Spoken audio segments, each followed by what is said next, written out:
Imagine this. You're in school, boarding class, and someone says, "Hey, let's summon a demon with pencils." By lunch, half the kids are screaming, teachers are praying, and the principal's Googling how to do an exorcism on a cafeteria.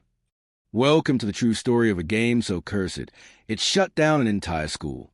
It started in the Dominican Republic school. The air in El Rosario High School was thick with humidity that clung to the skin like damp cloth. Ceiling fans worked sluggishly, doing little to push the heat away. In the back corner of classroom 3B, for students huddled around a single piece of paper, their whispers sharp and excited. 2 pencils lay in a crude cross on top of the paper. In thick black marker, the words yes and no were written in opposite corners. "Come on, just do it," said Miguel, the ringleader, a wiry boy with restless eyes. Carla hesitated. "We're gonna get caught." "It's break time," he said. "Nobody cares. Besides, it's just a game." The game, if you could call it that, was known everywhere as the Charlie Challenge.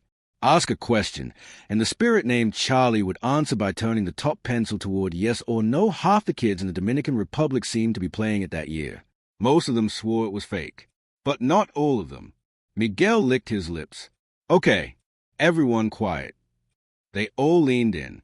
He spoke softly. "Charlie, Charlie, are you here?" The pencil wobbled, as if caught in a draft, but the windows were shut tight. It spun slowly, scraping against the paper, until the sharpened end pointed to yes. A burst of nervous laughter escaped Carla, but it died quickly when she saw Miguel's face. "You moved it," she accused. "No, I didn't," Miguel said. His voice was steady, but his knee was bouncing. He asked another question. "Charlie, Charlie, will you hurt us?" The pencil stayed still.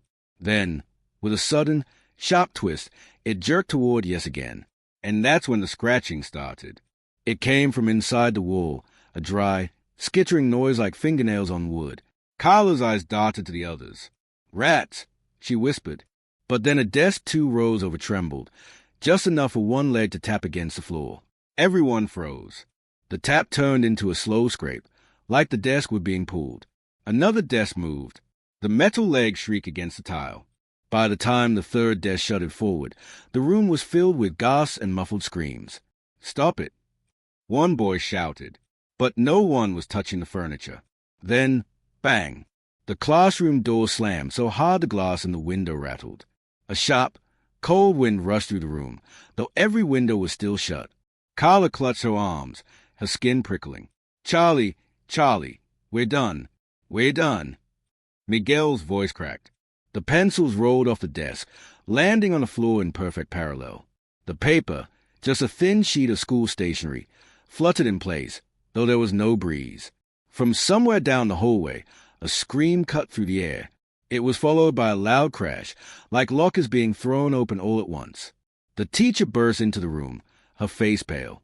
"Everyone out, now." The hallway was chaos. Students poured from other classrooms, some crying, others covering their ears. One boy was shouting that he'd seen a black shadow slide across the wall, too tall to be a person. Another swore that something had whispered his name in a voice that wasn't human. By the time the principal arrived, the entire school was in the courtyard. The staff locked the building, refusing to let anyone go back inside. The official statement the next day said structural noises had caused panic, but the students knew better. Whispers spread through the town about the spirit that had been invited and had accepted.